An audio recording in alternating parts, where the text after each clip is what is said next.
Fixer. The gentle snowfall on the drive home rivaled the way sleep cradled Drew in the back seat. Through the rearview mirror, my eyes stole glances while my tongue whispered prayers for him to not wake too soon. He was tired from playing all day after all. I decided to take another route, a shortcut you could say, where the land was illuminated by pure moonlight.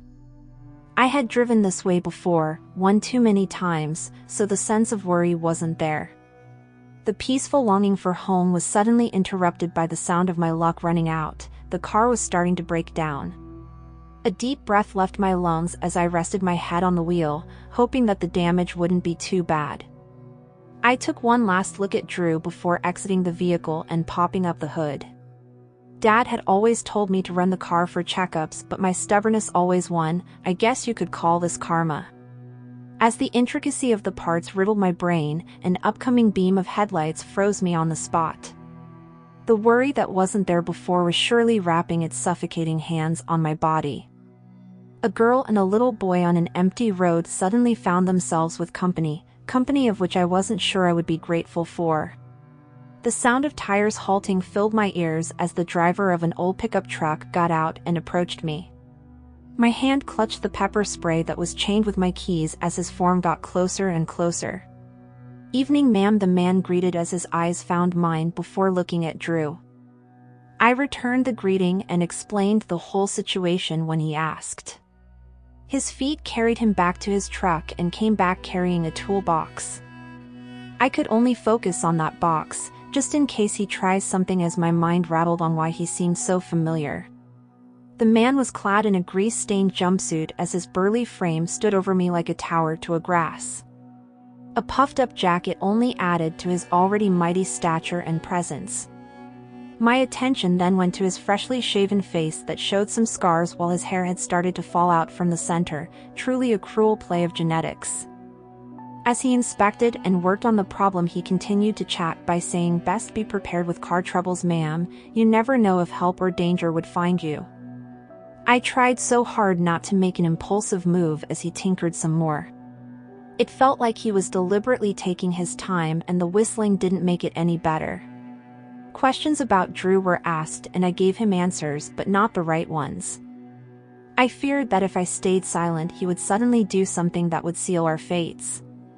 "How old's your boy?" "Oh, he just turned 3. It was a lie, but I saw a glint of something sinister in his eyes when they found mine again, and I felt my knees buckle. His smile made me grip the pepper spray tighter, and after closing the hood, he returned to his truck and I found myself scrambling, trying to enter my car as well. Fear clothed me in a very tight fabric. In the midst of my blood turning to ice, I finally recognized who the stranger was, and that fact only sent me down an even deeper spiral of terror. He was the one they called the Fixer, and the irony of his moniker came in the way he'd play with the bodies of his victims. I saw cases where he'd break people in ways no one thought was possible, and remembering that made bile rise up my throat. The scariest part was that his monstrosity spared no one.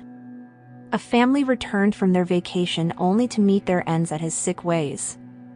The internet still has those ghastly images of their bodies, and I remember looking away the first time I saw them. The youngest member was only 3 years old, and that just showed how inhuman the Fixer truly was.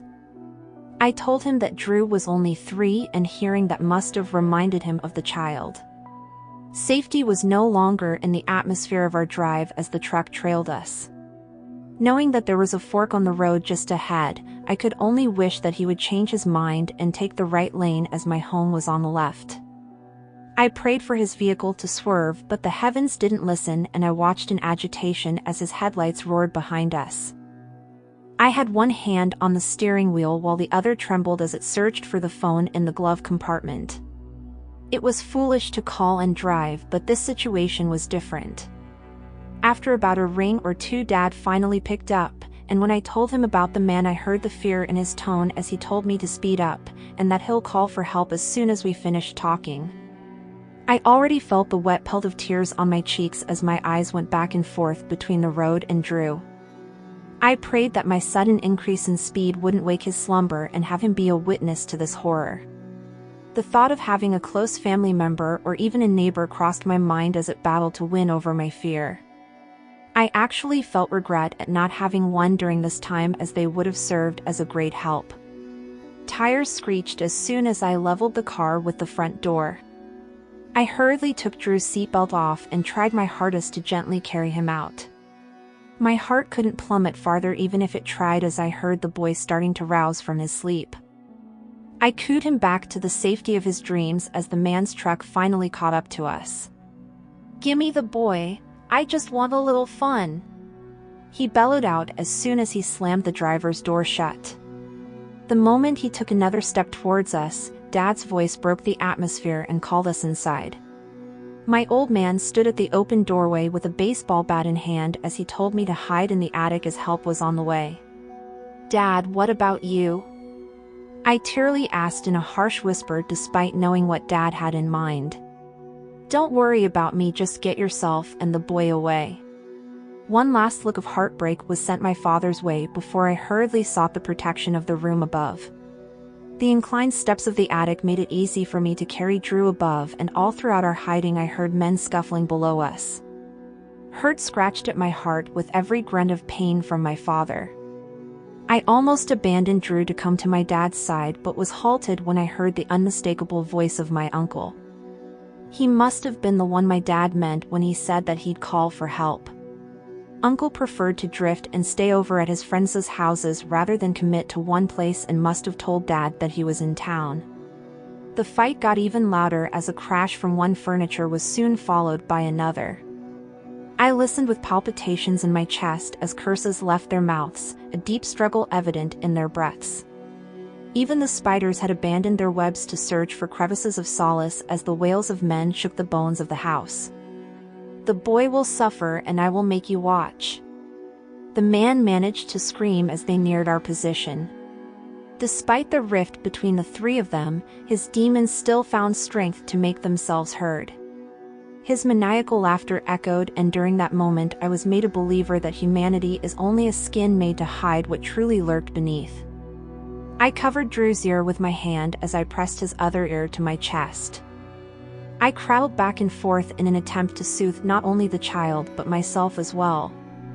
What felt like hours of a never-ending war soon gave way to silence as the man's voice was no longer permeating in the air.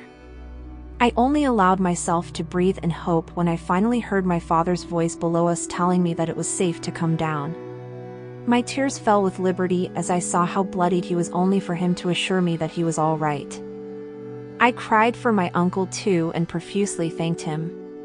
As Drew's body finally got the comfort of the soft mattress, Dad told me about how he waited for the man to step in the house just so my uncle could ambush him.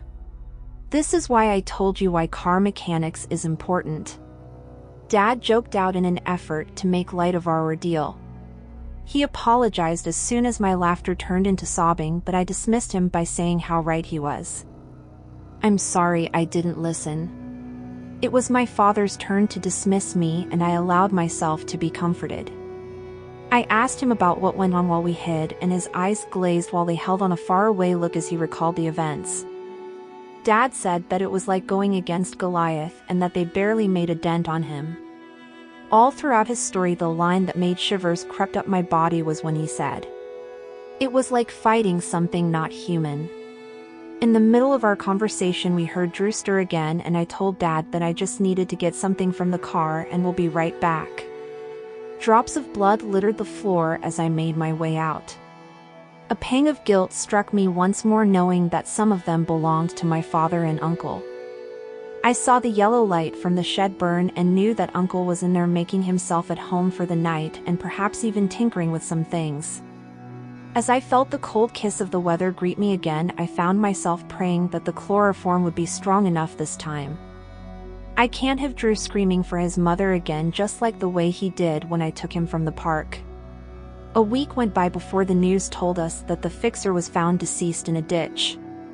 The anchorwoman spared the grisly details as the camera blurred out the body, but I knew what he looked like. Uncle tinkered with his corpse after all.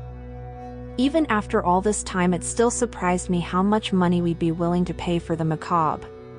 The cash flowed in like a raging river with each organ of the fixer that Uncle was able to sell. Dad took care of the truck and the tools, selling for whatever he could accept for the metal plate. He was gonna hang it in his room alongside the other plates he collected with Uncle even before I was born. Drew was still reported missing, and some had even speculated that he fell victim to the hands of the fixer, but he was far from that. He just has a new family, that's all. On the matter of what will happen to him from there, that was beyond me. The look of anguish in his mother's eyes as she handed me a flyer that had Drew's photo in it stayed in my mind. I'm not sure why recalling it made my mouth twitch in a smirk. I sat at the bench of a new park as I thought about the boy, and the car lessons that I had learned, all the while taking my time in choosing which one I would take for a drive next. But if I lay down and I play dead and I stay dead, maybe you'll get sick of being the